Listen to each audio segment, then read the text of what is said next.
Wel, bore da, ffrindiau, croeso Gersalen bore yma. Fel ydych chi'n gallu gweld, mae'n braf iawn yn y capel ar hyn o bryd. Felly, mae'n gret cael bod gyda'n gilydd. Mae yna griw bach yma yn y capel efo fi. Mae Arwel ar y tech desk bore yma. Felly, os oes unrhyw beth yn mynd yn wrong, bai Arwel yw e. A wedyn mae Cadi a'r band tu ôl i fi, a bydden nhw yn cymryd drosto mewn ychydig. Nes ymlaen, byddwn ni'n edrych ar Dameg y ddwy sylfaen, neu Dameg yr adeiladwr call a'r adeiladwr twp. Felly, y gweithgaredd i'r plant bore yma yw i chi wneud hynny, i adeiladu dau fath o dŷ. Un solid, cryf, cadarn, ac un falle sydd ddim mor solid a cadarn. Allwch chi greu allan o stwff crefft, allwch chi greu allan o Lego, a danfonwch y lluniau mewn i fi a newn ni rannu nhw ar Facebook y capel nes ymlaen heddiw. Ond fydda i nôl nes ymlaen, o nawr drosto i Cadi a'r band. Bore da pawb, dwi'n gobeithio bod chi gyd yn iawn bore yma. Da ni'n mynd i ddechrau efo bach o activity, exercise bach, gael chi gyd yn meddwl ben bore dy Sul. So, be dwi'n mynd i ofyn i chi wneud ydy, da ni'n neud hyn yn grŵp cymuned ni bob wsos, ydy meddwl am rhywbeth da chi yn ddiolchgar amdano fo dros yr wsos dwytha yma. A os ydych chi yn yr adeilad, so ni'n gofyn i chi droi at y person dros nesaf i chi, ond da ni ddim. Felly, os ydych chi efo rhywun adra, so chi'n gallu deud wrthyn nhw be ydych chi'n ddiolchgar amdano fo. Ond so ni hefyd yn rili gwerthfawrogi os ydych chi yn rhannu yn y comments ar Facebook neu YouTube, lle bynnag ydych chi'n gwachad, be ydych chi'n ddiolchgar amdano fo. Dwi'n ffeindio weithiau pan mae'r wsos di bod chdi bach yn rough, bod fi'n ffeindio fo chdi bach yn anodd meddwl am beth dwi ddiolchgar am, a mae rili di helpu fi wybod bod mae pobl eraill yn ddiolchgar am i fi just cael cofio bod Duw actually'n symud, a mae o dal yn dda, dim ots beth sy'n mynd ymlaen o gwmpas ni. So, tra ydych chi'n rhannu beth ydych chi'n ddiolchgar am, dwi'n mynd i ofyn i Meg a Cynan sydd efo fi yma bore yma, be maen nhw'n ddiolchgar am wsos yma. So, Cynan, ti eisiau rhannu? Dwi'n ddiolchgar am iechyd da, so bod ni gyd yn iach. So. Da. Meg? Dwi'n ddiolchgar bod y Gogledd Cymru yn ardal mor brydferth i fewn o fo. A dwi'n rili diolchgar bod y dyddiau'n mynd yn hirach a bod hi'n brafiach. Mae bach yn llachar yma bore yma.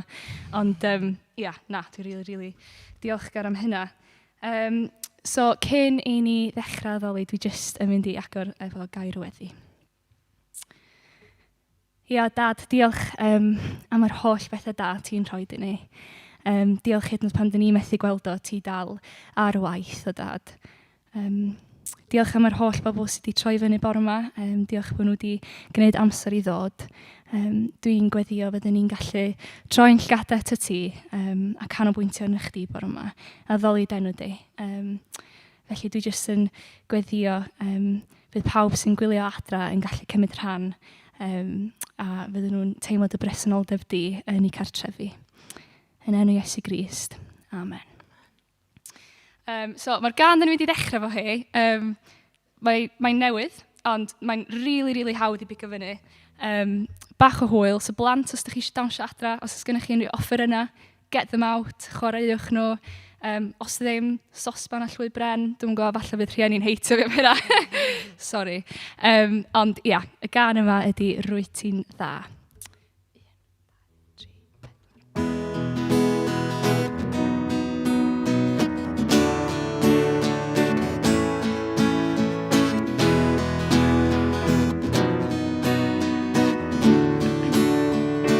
Rwyt ti'n dda. Rwyt ti'n dda, mae trigaredd yn para byth bythoedd. Rwyt ti'n dda, mae trigaredd yn para byth bythoedd. O oes i oes, fe ganw ni, pob gwlad, pob iaith, glodforwn di. A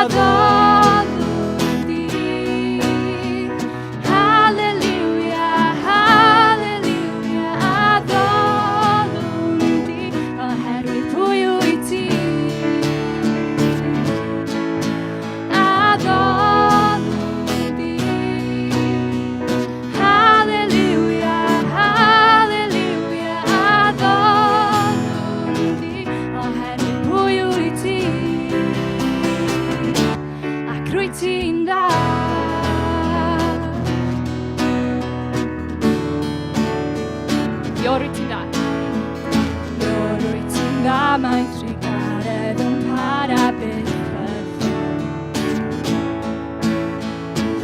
rwyt ti'n dda mae trigaredd yn para byth o oes i oes fydd gan ni pob gwlad pob iaith clodforwn di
trigaredd yn para byth bythoedd. Rwyt ti'n da. Rwyt ti'n da mae trigaredd yn para byth bythoedd. Rwyt ti'n da mae trigaredd yn para byth bythoedd. O oes i oes, o oes i oes, fi gan ni, pob gwlad, pob iaith, clodforwn di. Adolwn di.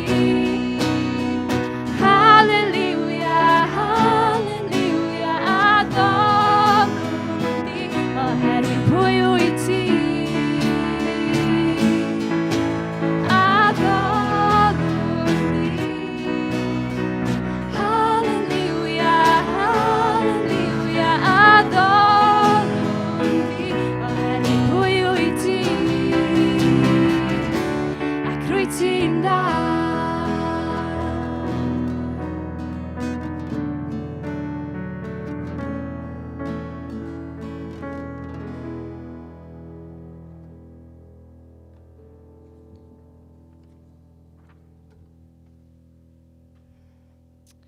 Jyst mynd i ddarllen darn bach allan o Salm 103 o adnod 1 i 5. Fy enaid bendithio'r arglwydd. Y cwbl ohonau bendithiau enw sanctaidd. Fy enaid bendithio'r arglwydd. Paid anghofio'r holl bethau caredig a wnaeth. Mae wedi maddau dy fethiant i gyd ac wedi achau pob salwch oedd arnat. Mae wedi dy gadw di rhag mynd i'r bedd ac wedi dy goroni gyda'i gariad a'i drigaredd. Mae wedi rhoi mwy na digon o bethau da i ti nes gwneud i ti deimlo'n ifanc eto. Yn gryf ac yn llawn bywyd fel eryr. Wrth i ni ganu'r gan nesaf yma wan, be am i ni jyst meddwl am geiriau'r salm yna. Dwi'n mynd i ganu mor fawr yw cariad Duw y Tad.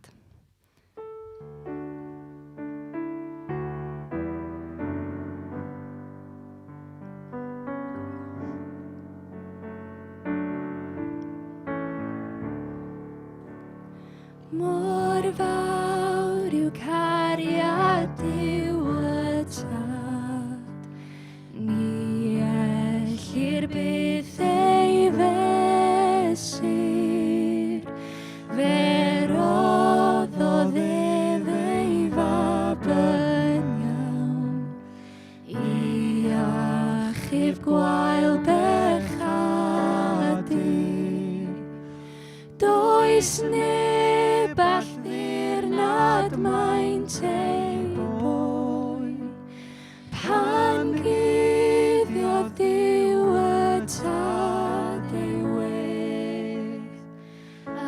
Twallwch didaw drwy y tir, mwyn gael tangnefedd.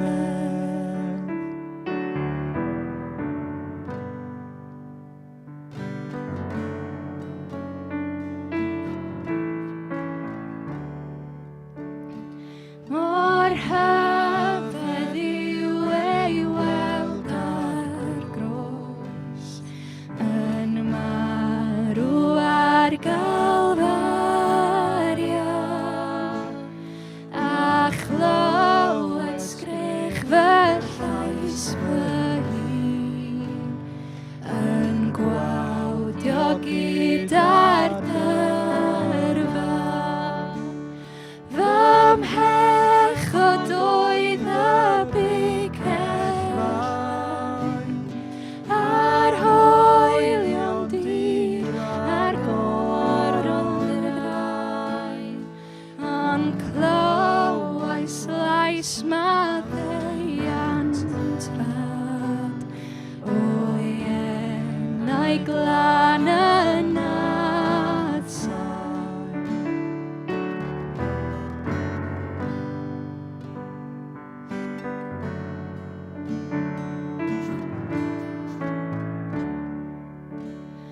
Does dim yn frostiaf yn fo mwy, na dawn, na dim drwy'r cread.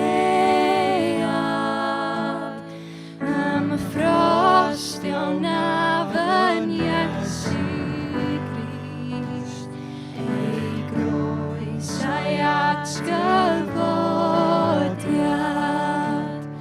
Diolchaf mwy am brofiad, pam fi ni o'n ond dymau rod, ni wneud ddim i heiddi. Ei aberthef am brynodd. Diolchaf mwy am brofiad, pam fi ni o'n ond dymau rod, ni wneud ddim i heiddi. Ei aberthef am brynodd.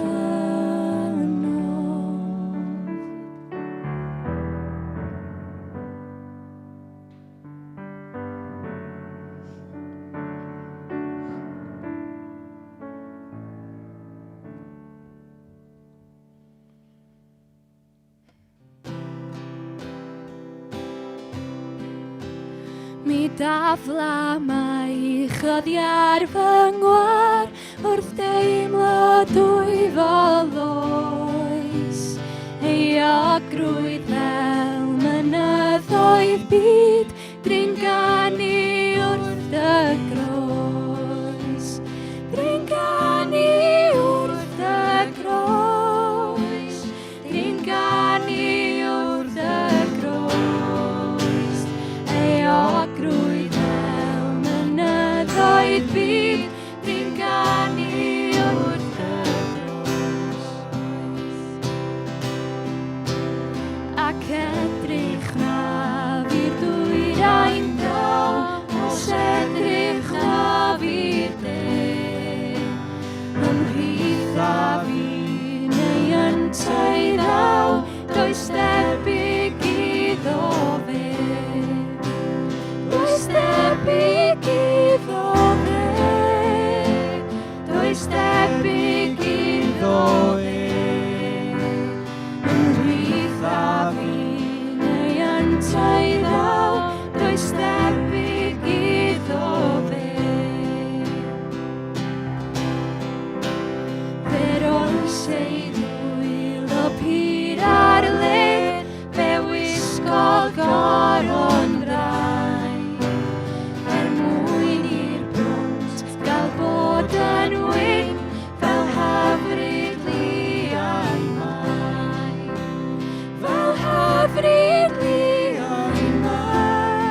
Helo pawb, dwi jyst yn trio cael y ffocws, na ni, dwi mewn ffocws nawr.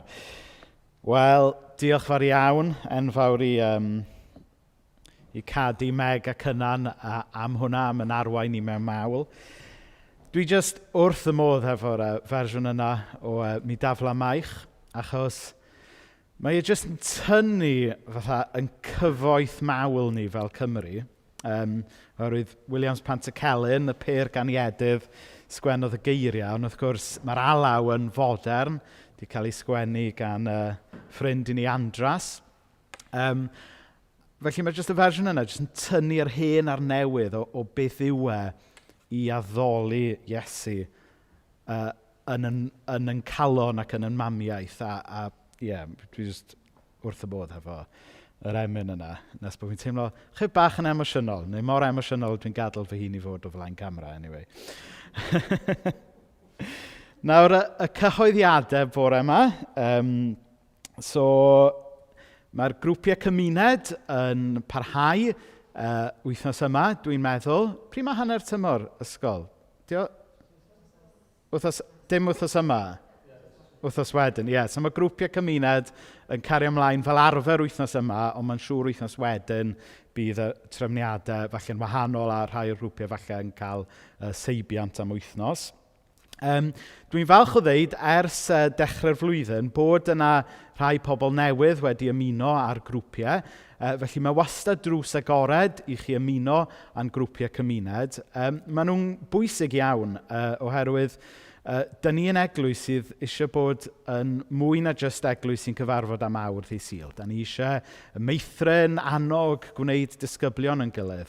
Ac un rhan bwysig o hwnna yw y grwpiau cymuned sydd gyda ni yn ystod yr wythnos. Felly, os ydych chi'n rhan o'r eglwys yma, cyfri Cersalem fel eich eglwys gartre, a bod chi ddim yn rhan o grŵp cymuned yna, mae drws agored a mae croeso i chi gysylltu gyda fi a allwn ni awgrymu pa grŵp fydde mwyaf addas i chi. Nawr, newn ni gael manylion y casgliad ar y sgrin nawr. So, da ni ddim yma i gael eich pres chi, ond os mae Cersalem yw eich eglwys chi, mae croeso i chi roi tuag at waith yr eglwys drwy neges destun, neu os ych chi eisiau rhoi yn rheolaidd, allwch chi fynd i'n gwefan ni cersalem.com/rhoi, le allwch chi setio fyny rhoi yn rheolaidd fan yna. Di Sul nesa, fi sy'n pregethu eto. Dwi'n cofio pwy sy'n arwain yr addoliad. Arwel, okay. Back to the tried and trusted combo fyna o Rhys ac Arwel. Da ni'n disgwyl ymlaen, fyddwn ni'n edrych ar ddameg arall gyda'n gilydd y Di Sul nesa hefyd. A jyst atgoffa hefyd o weithgaredd y plant bore yma, mewn munud fyddwn ni'n edrych ar ddameg y ddwy sylfaen, neu dameg yr adeiladwr call a'r adeiladwr twp. So'r gweithgaredd i'r plant bore yma ydy adeiladu 2D, un gyda seiliau cadarn, un gyda seiliau ddim o'r gadarn. A wedyn falle gallwch chi ofyn i mam neu dad, neu nain y taid, neu brawd neu chwaer, neu pwy bynnag danfon llun i fi, a newn ni rannu y lluniau sydd wedi dod mewn yn hwyrach heddiw ar dudalen Facebook Caersalem. So croeso cynnes i unrhyw un sy'n gwylio bore yma o di allan i Gaernarfon a tu hwnt. Croeso, mae yna groeso mawr i chi gyda ni bore yma. Ond cyn bod fi'n mynd ymlaen, newn ni jyst plygu pen mewn gair o weddi. O Dduw Dad, da ni'n diolch i ti am y diwrnod newydd yma. Ni'n diolch fod yna noddfa i gael yn Iesu yng nghanol stormydd bywyd. O Dduw Dad, da ni jyst yn cyflwyno pawb yn bersonol i ti, pawb sydd yn gwylio ac yn addoli gyda ni bore yma. Ti sy'n gwybod beth sy'n mynd ymlaen yn bywydau ni. Da ni'n rhai reit da o guddio yn teimladau a beth sy'n mynd ymlaen o'n gilydd, ond mi wyt ti yn gweld beth sy'n pwyso ar y meddyliau a'n calonau bore yma. Felly Dduw Dad, ni'n gofyn i ti ddod â her ac ysur personol i bob un ohono ni bore yma. Ni'n gofyn i dy gariad di yn arbennig, roi cyfeiriad i ni ar ddechrau wythnos fel hyn. A da ni'n gofyn am rodd yr ysbryd glân nawr i fod gyda ni am weddill yn amser gyda'n gilydd bore yma. Amen. Wel, da ni yn parhau felly bore yma gyda'n cyfres o'r enw Rhwng Bethlehem a'r Groes. Sef cyfres da ni'n neud rhwng y Nadolig a'r Pasg yn edrych ar rhai o Damhegion Iesu. A'r Dameg sydd gyda ni bore yma, fel o'n i'n dweud, ydy Dameg y ddwy sylfaen, a da ni am fynd draw i Hendra nawr i gael y cyflwyniad a'r darlleniad gan Caleb a Lydia. Diolch yn fawr. Yr adeiladwr call a'r adeiladwr twg. Lyg 6, 46 i 49. Lyg 6, 46 i 49. Pam rydych chi'n galw'n arglwydd ac eto ddim yn gwneud beth dwi'n dweud? Gwnaeth anas i chi sut bobl ydy rhai sy'n gwrando arna i ac yn dweud beth dwi'n dweud. Mae nhw fel y ddyn sy'n mynd i adeiladu tŷ ac yn tyllu'n dwfyd i wneud yn siŵr bod y sylfaeni a'r graig soled. Pan ddaw llifogydd, llif y dŵr yn taro yn erbyn y tŷ hwnnw, bydd yn sefyll a mae fod wedi adeiladu dda. Ond mae'r rhai sy'n gwrando arna i heb wneud beth dwi'n dweud yn debyg i'r dyn sy'n adeiladu tŷ heb osod sylfaen gadarn iddo. Pan fydd llif y dŵr yn taro yn erbyn y tŷ hwnnw, bydd yn syrthio'n syth ac yn cael ei dinistrio'n llwyr. Iawn, gret. Diolch fawr iawn i Caleb a Lydia am wneud y darlleniad i ni bore yma. Nawr, mae'r Dameg yma yn digwydd ddwywaith yn y Beibl. Y man mwyaf cyfarwydd yw ar ddiwedd y bregaeth ar y mynydd yn Efengil Mathew. A wedyn mae e'n digwydd hefyd ar ddiwedd y bregaeth ar y tir gwastad yn Efengil Luc. A dwi ddim yn meddwl mai cyd-ddigwyddiad yw e bod y Dameg yma'n dod reit ar ddiwedd y pregethau enwog yma gan Iesu. Oherwydd, dwi am rannu cyfrinach efo chi. Mae pregethwyr wastad yn cadw i pwyntiau pwysig ac olaf tan y diwedd. A mae hwnna'n wir yn pob maes hefyd. Os da chi byth wedi bod i gig Dafydd Iwan, mae e wastad yn cadw yma o hyd tan reit ar y diwedd. Mae e'n cadw y rhai gorau, y rhai mae pobl eisiau i clywed tan y diwedd. Felly, mae'n arwydd a cael, dwi'n meddwl, fod Iesu yn cadw y Dameg yma tan reit ar ddiwedd i bregethau enwog yn Efengil Mathew ac yn Efengil Luc. Oherwydd dyma mewn ffordd ydy'r Dameg sydd yn ymwneud a neu sens o popeth arall. Mae ynglyn â be ydy sylfaen bywyd, mae ynglyn â be ydy sylfaen ffydd. Nawr, mae'r hediad y Dameg yn eitha syml. Mae dyn yn codi tŷ mewn un lle, a mae dyn yn codi tŷ mewn rhywle arall.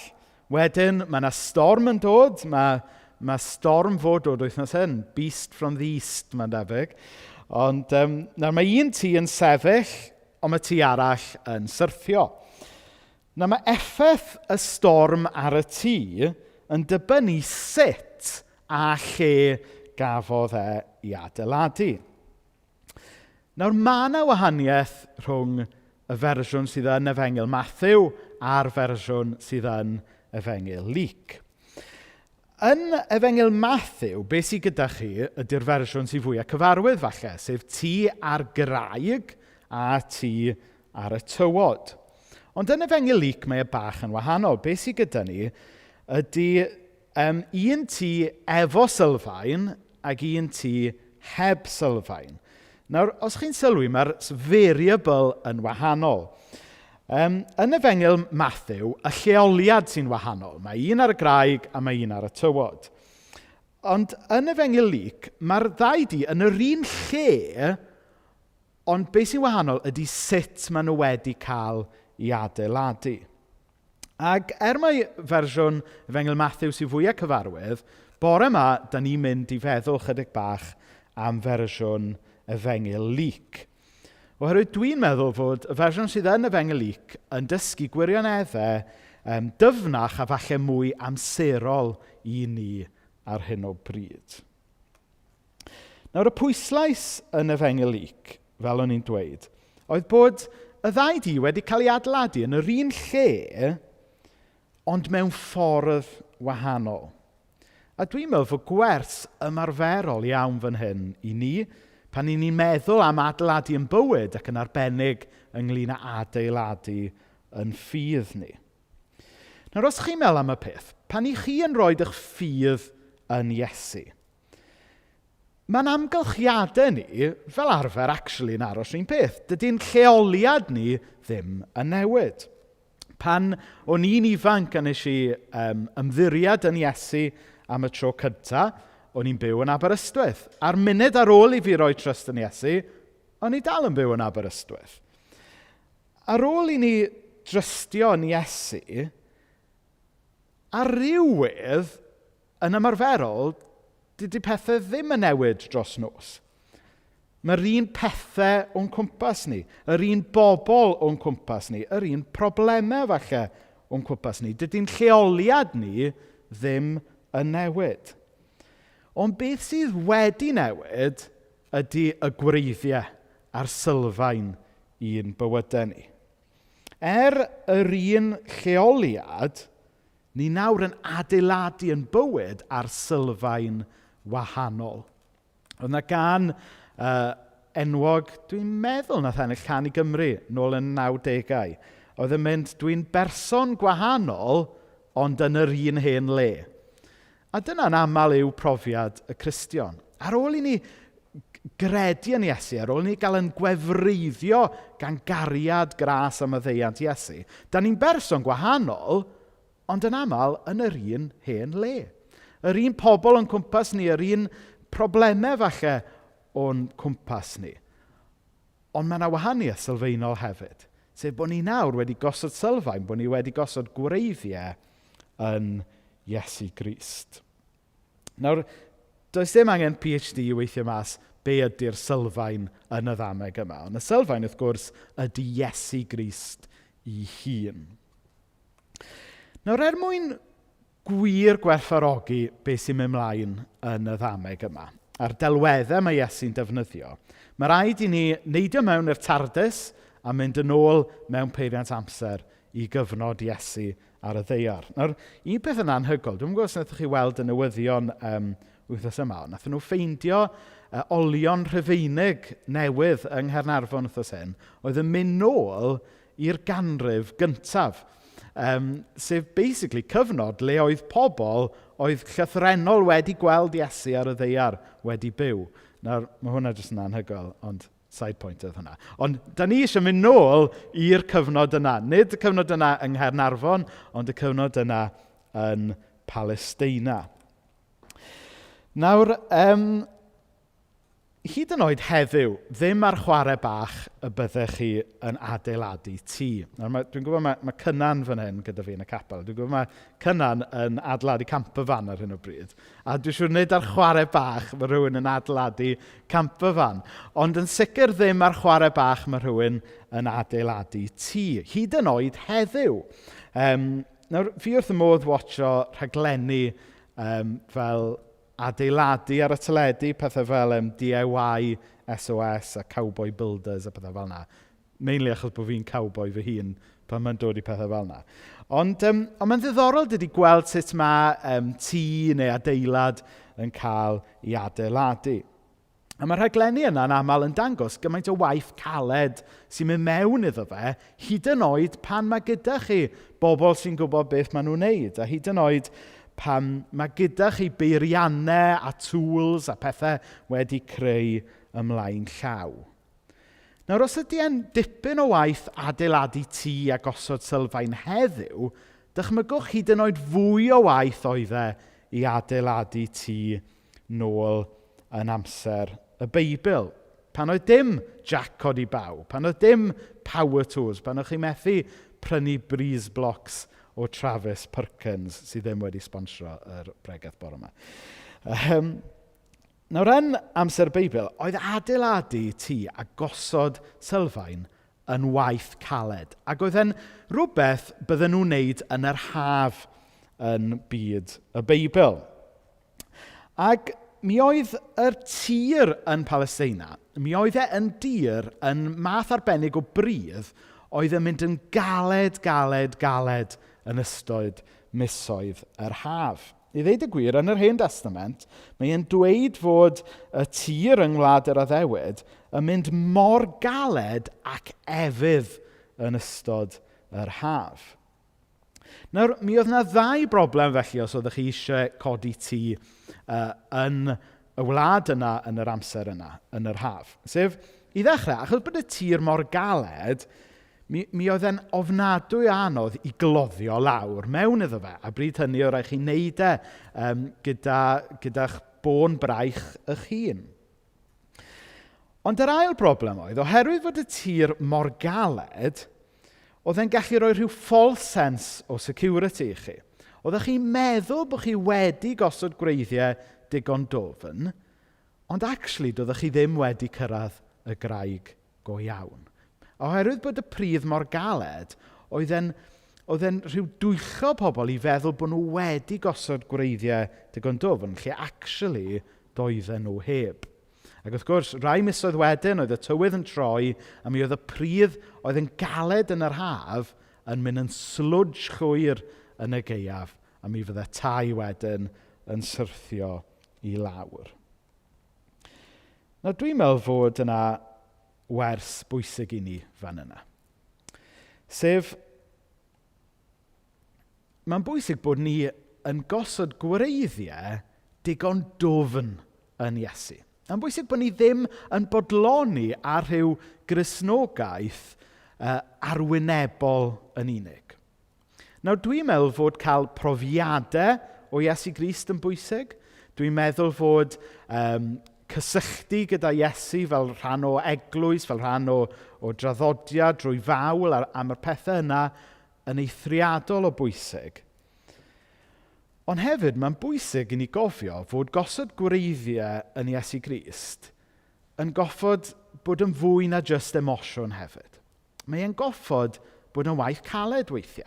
Mae e'n goffod golygu trystio'n Iesu pan dyw pethau ddim wastod yn rosy, pan dyw pethau ddim wastod yn hawdd i gyd. Mae'n golygu gosod gwreiddiau yn y Beibl, yng ngeiriau Iesu, yn addewidion Iesu, hyd yn oed pan dydy falle yn profiadau ni ddim mor dda â hynny. A dwi'n meddwl mai un o'r pethau pwysig mae Iesu'n gwneud yn y Dameg yma ydy'r her i ni osod gwreiddiau dofn yno fe pan mae'r tywydd yn dda, fel bod y ffydd yna wedyn yn ddigon i'n dal ni pan mae'r tywydd yn wael. Hynny yw, dwi ddim literally siarad am tywydd fan hyn, ond pan dwi'n siarad ynglyn â penodau mewn bywyd. Achos da ni gyd yn dydyn yn profi cyfnodau fwy hawdd mewn bywyd, a da ni gyd yn profi penodau fwy anodd mewn bywyd. A pan mae bywyd yn hawdd, falle bod e'n bosib i ni esgeluso wedyn yr angen i osod gwreiddiau dofn yn ffydd. Falle bod ni'n meddwl, actually, mae'n bywyd eitha da. Dwi'n gallu sortio mas, cymryd gofal dros y bywyd fy hun, na ddim rhoi gormod o sylw i Iesu ar hyn o bryd. Ond beth ddylen ni wneud pan mae bod yn hawdd, ydy dyna'r foment i rili gosod gwreiddiau yn Iesu. Achos pan mae wobbles bywyd yn dod, pan mae pethau oedden ni arfer pwyso arnyn nhw wedi mynd, dyna pan da ni eisiau'n ffydd ni fod wedi gwreiddio mor ddofn nes bod e'n cadw ni yn y storm yna. Ac i ddweud y gwir, rhyw fath o ticking time bomb mewn gwirionedd ydy ffydd sydd ddim wedi wreiddio yn Iesu a'i addewidion. Na mae'r Dameg yma yn esgoffa ni gobeithio mae Iesu yw y sylfaen, ond eto ni i ddisgyblion ydy'r adeiladwyr. Hynny yw, Iesu yw y sylfaen, ond mae yna gyfrifoldeb arno ni i adeiladu ar y ffydd yna. Iesu yw y sylfaen, Iesu yw y graig, y gongl faen, neu'r cornerstone, ond mae yna gyfrifoldeb arno ni i fod o ddifri fel disgyblion Iesu. I ni beidio just disgwyl cael popeth ar blat. I ni beidio sort of isten nôl yn bywyd Cristnogol. Mae'n bwysig i ni fynd ar ôl Iesu a popeth mae Iesu amdano fe. Pan ni'n gweld bits o'r Beibl falle'n anodd i ddallt, mae'n bwysig bod ni'n dal ati. Pan da ni falle yn gweld Cristion arall yn stryglo efo rhywbeth. Mae'n bwysig bod ni'n rhoi braich o'i cwmpas nhw. Yn yr un ffordd as ni'n gobeithio fos yna Gristio'n arall yn rhoi braich o'n cwmpas ni. Iesu ydy'r sylfaen, ond ni ydy'r adeiladwyr. Mae neges y ddameg yma yn un syml iawn, rili. Ond mae mor hawdd i ni drio adeiladu sylfaen yn bywyd ar bethau eraill. Mae'r hen emyn yna, does, fi di anhofio grabio llyfr yma, so fi definitely mynd i gael y geiriau yma'n wrong. Ond mae'r hen emyn yna o fy Iesu bendigedig, unig gwmni fe wnaid gwan. A mae'r emyn yn mynd mlaen i sôn am bwyso ar deulu, ond wedyn teulu falle'n mynd neu'n gadael ni lawr. Pwyso ar ffrindiau, ond wedyn y ffrindiau mynd. Pwyso ar hawddfyd, hynny yw bod chi got it all together gyda job dda, tywych eich pen. Ond falle hwnna hefyd yn syrthio i ddarnau. Ond wedyn mae'r emyn yn gorffen drwy ddweud pwyso ar Iesu. Dyna ddigon sydd yn... Come on Arwel, atgoffa fi, sy'n mae'r emyn yma'n gorffen? Ti ddim yn cofio, reit, so ni'n wych ar y traddodiad emynyddol Cymraeg yma. Reit, na ni, ac rhywun roed ar y chat. Ond chi'n deall pwynt yr emyn gwych yna, dwi ddim yn cofio. Dyna ni. Mae hwn mor slick, guys, sorry. Ond, basically, chi'n deall y pwynt fi trio wneud. I ni'n gallu pwyso ar bob math o bethau. Ond mae pethau yna, maen nhw'n iawn yn ei lle, ond falle bod nhw ddim yna trwy'r cyfan. Ond pan ni'n rhoi yn ffydd a'n sylfaen yn Iesu, mae e'n sticio efo ni drwy unrhyw brofiadau, unrhyw beth mae'r byd yma yn taflu ato ni. Iesu yw'r sylfaen sydd yn cadw ni ym mhob storm. Nawr, dwi jyst mynd i blygu pen mewn gweddi, ac ar ddiwedd y weddi wedyn byddwn ni'n gweld ffilm sy'n helpu ni fyfyrio mwy ynglyn â hyn. Wel, o Dduw Dad, da ni jyst yn diolch i ti am y ddameg yma sy'n atgoffa ni ynglyn â, neu o le yn gofyn y cwestiwn le mae'n sylfaen ni. O Dduw Dad, maddau ni am osod sylfaen yn bywyd falle ar yn gwaith, arian, teulu a ffrindiau. I ni'n diolch am y pethau yna o Dduw Dad, maen nhw yn fedithion. Ond o Dduw Dad, cofia ac atgoffa ni bod y sylfaen dyfnaf, y sylfaen sydd wir yn aros i gael yn o ti dy hun. O Dduw Dad, da ni yn ceisio profiadau ohono ti. Ond o Dduw Dad, ro ffydd i ni sydd yna hyd yn oed pan dydy'r profiadau ddim yna. O Dduw Dad, da ni yn diolch am yr eglwys. Ond o Dduw Dad, ro ffydd i ni sydd yn cynnal ni pan dydyn ni ddim yn profi a cael allan o'r eglwys popeth da ni wastad isio. O Dduw Dad, da ni'n diolch fod ti yn llawn maddeuant ac yn llawn cariad. A pan mae popeth arall yn syrthio ffwrdd, bod ti dal yna yn sefyll efo ni. Amen.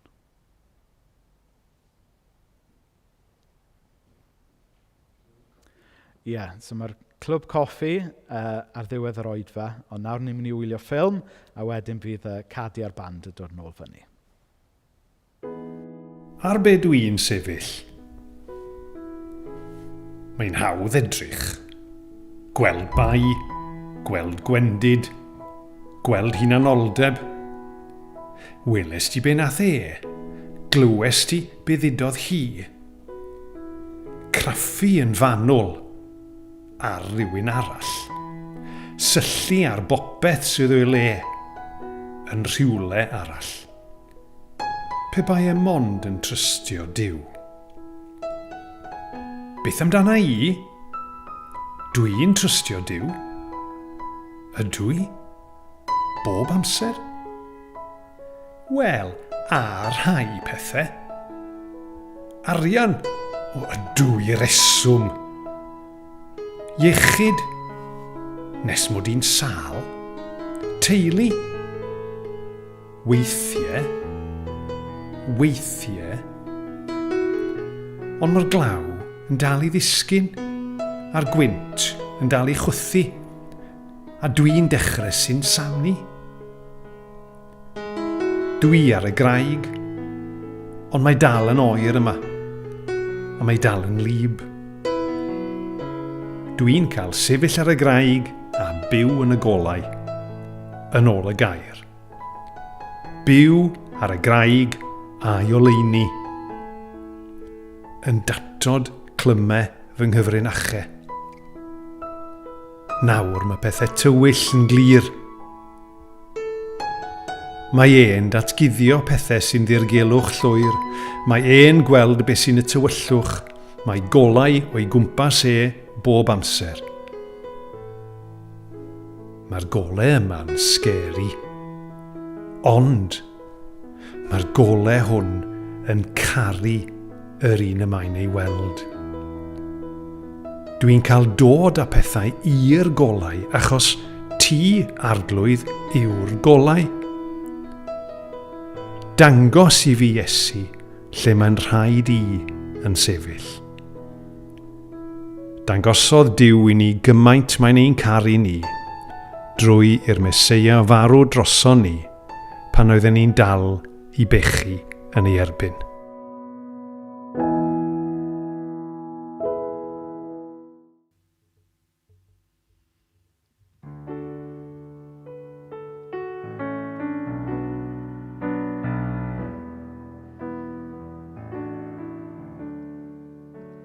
Mi glywaf dyner lais yn galw arna fi i ddod â golchi meiau gi yn afon Calvary. Arglwydd dyma fi.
Iesu